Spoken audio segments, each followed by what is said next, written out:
Olá pessoal, eu sou o Charles Rust da Etnia Tapetes Orientais. Hoje nós estamos aqui para gravar um pequeno vídeo com 5 dicas para que a gente consiga entender a diferença básica de um tapete feito à mão para um tapete feito à máquina. Uma coisa importante que a gente tem que guardar nesse vídeo é o seguinte: essas dicas, elas são dicas básicas, não são dicas muito profundas, mas são dicas que vão te ajudar a entender como você pode enxergar num tapete a diferença entre um tapete feito à mão e um tapete feito à máquina. Pessoal, então olha só, uma coisa que tem que ser entendida bem de forma clara.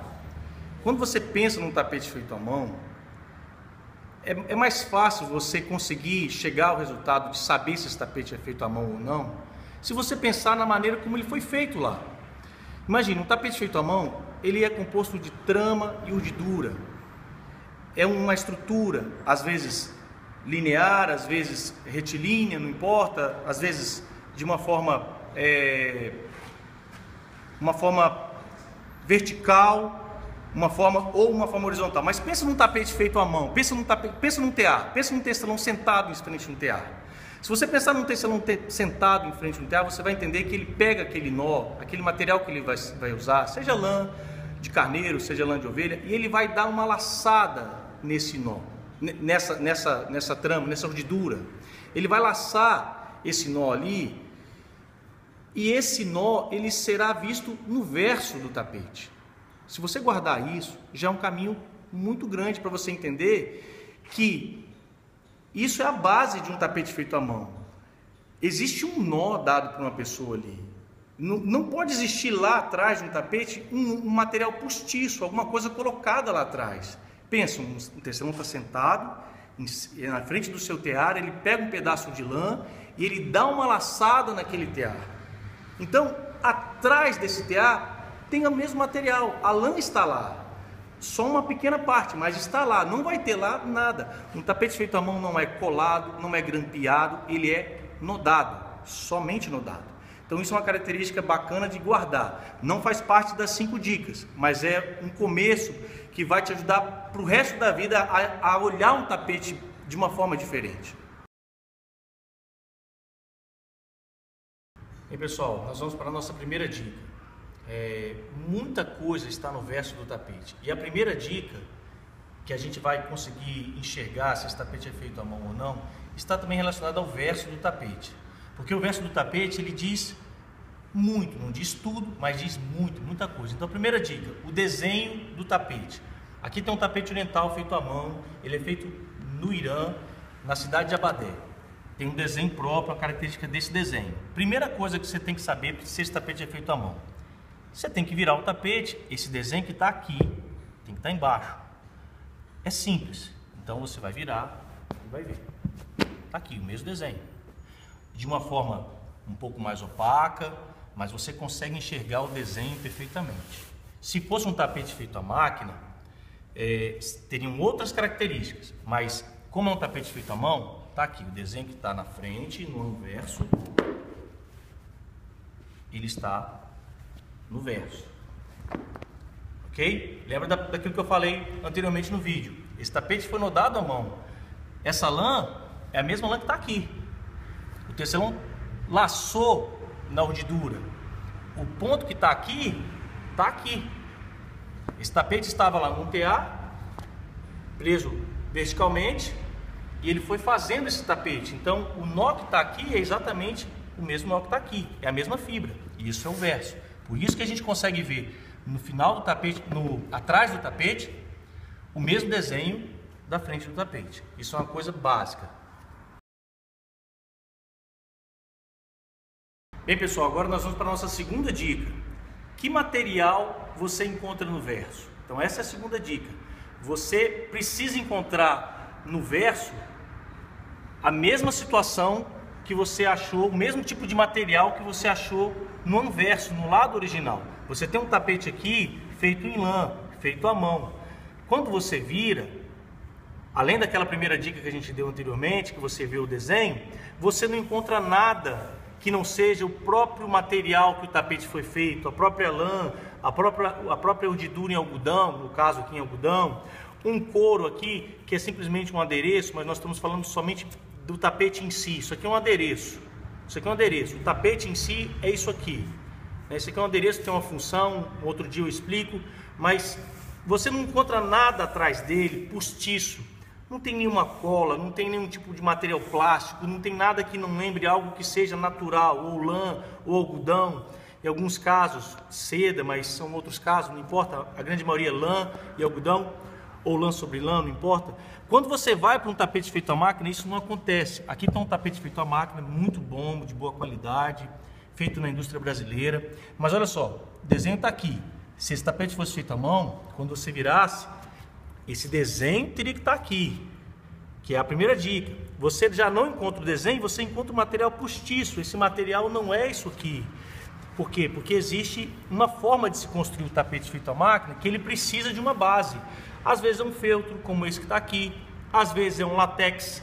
A indústria brasileira usa muito látex, algumas indústrias. Às vezes é um outro tipo de feltro vindo da China, outros tapetes, tapetes comuns, tapetes shag, que o mercado está cheio aí. Enfim, mas essa é a segunda dica. O material contido no verso. Num tapete oriental não existe nada postiço, não existe nada que não seja a própria confecção do tapete. Já no tapete feito à máquina não. Tem um material aqui atrás que não é o material que estava na frente, que é exatamente uma base para segurar tudo que foi feito aqui.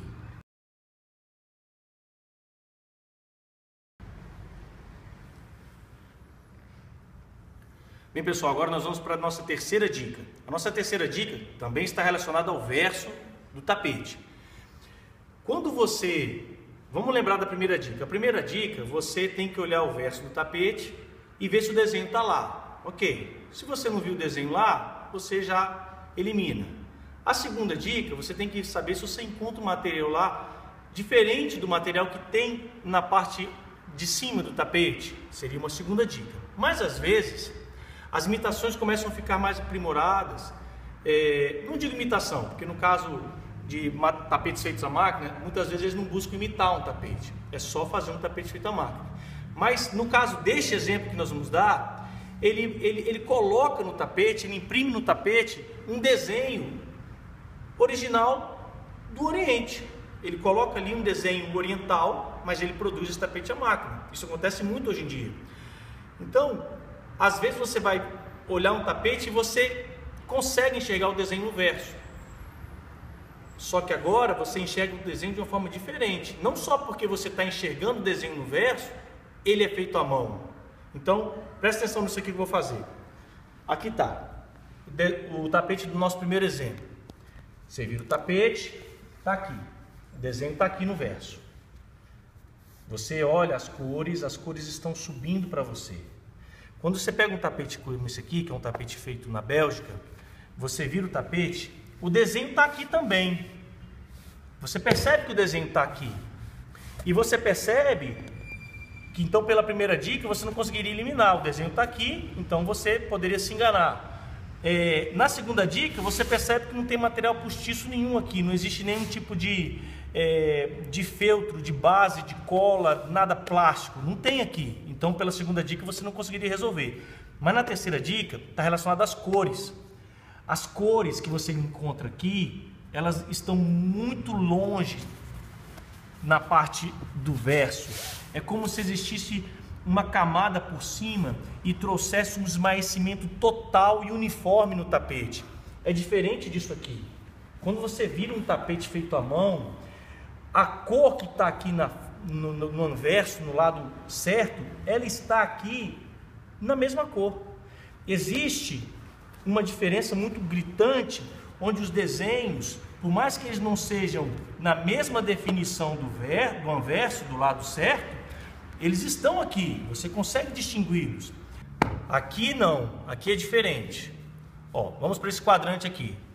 Esse quadrante tem esse desenho aqui, não importa, esse quadrante. A gente vira, você já não enxerga o quadrante na mesma definição que você tem ele aqui.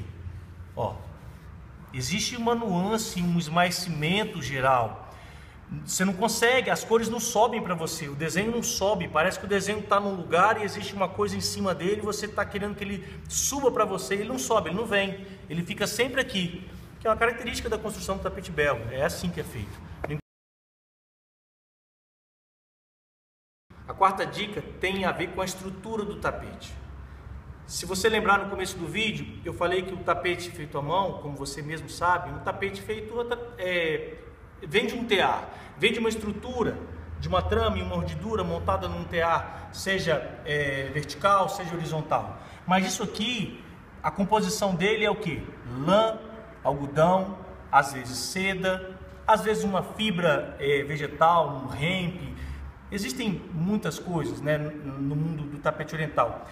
Os mais clássicos é isso aqui, tapete com lã e algodão, ou lã sobre lã, 100% lã ou lã com algodão. E alguns têm lã e algumas características de seda.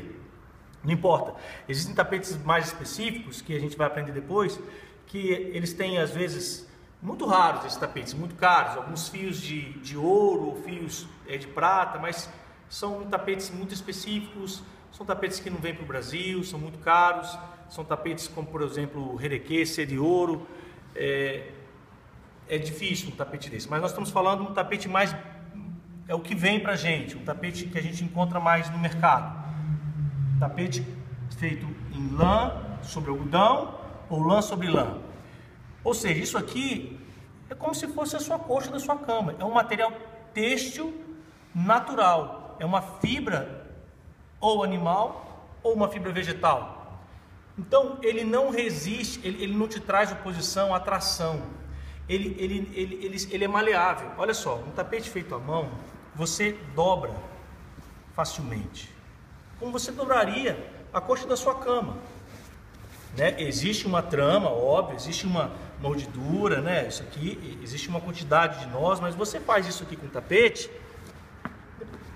depois você abre, tá tudo certo, principalmente tapete persa. Você dobra assim, pequenininho, você enrola assim, você enrola assim. Existe maleabilidade num tapete feito à mão, independente do material que ele foi construído. Num tapete feito à máquina, não. Devido existir nele a fibra plástica, né, aquilo é nylon, é polipropileno, às vezes a base é de látex, aquilo é rígido, aquilo é material plástico. Quando você começa a dobrar, ele começa a fazer resistência a essa tração. Ele não é maleável, ele não deixa você dobrá-lo de qualquer forma. Isso é uma característica simples também que você percebe, seja tapete pequeno, seja tapete grande. Ele é muito rígido ao se dobrar. Essa quinta dica, apesar dela ser uma dica, digamos, para um expert, ela serve para você também, porque às vezes você não conhece o desenho, você não tem essa expertise do desenho, mas você vai ter essa expertise aqui. Por exemplo, esse tapete é um tapete feito à mão, feito com material natural, lã. Se você conseguir tirar um fio desse material, ou do próprio algodão que está aqui, de alguma forma você conseguir cortar um pedacinho que seja, se você puder fazer isso, é claro, você não vai fazer isso com um tapete novo lá que você vai comprar da loja, mas enfim, num caso específico, e se você queimá-lo, o cheiro desse material é um cheiro como se estivesse queimando um cabelo, é um material natural, ele não é um material plástico, ele não é um polipropileno, ele não é um nylon, no caso de um tapete feito à máquina. Então, no caso de um tapete feito à máquina, se você queima aquela fibra que está ali, ele vai queimar como se fosse um material plástico, petróleo. Ele vai ter um brilho diferente. O resíduo não será um resíduo, vai ser um resíduo diferente do resíduo da lã. O resíduo da lã, quando você queima, vira cinza. O resíduo do material plástico, ele não vira cinza. Fica aquela coisa mais dura, aquela coisa diferente. O cheiro é diferente. Então fica essa dica, essa quinta dica. É uma dica mais específica, você não precisa avançar tanto nisso, mas também é um tira-teima que mata todas as dúvidas. O cheiro de uma fibra quando se queima. O cheiro da fibra natural é distinto do cheiro da fibra plástica. Isso é uma dica que não tem erro. Pessoal, então é isso, são essas 5 dicas. Fique atento aí no canal e nós vamos nos falando aí em mais vídeos seguintes.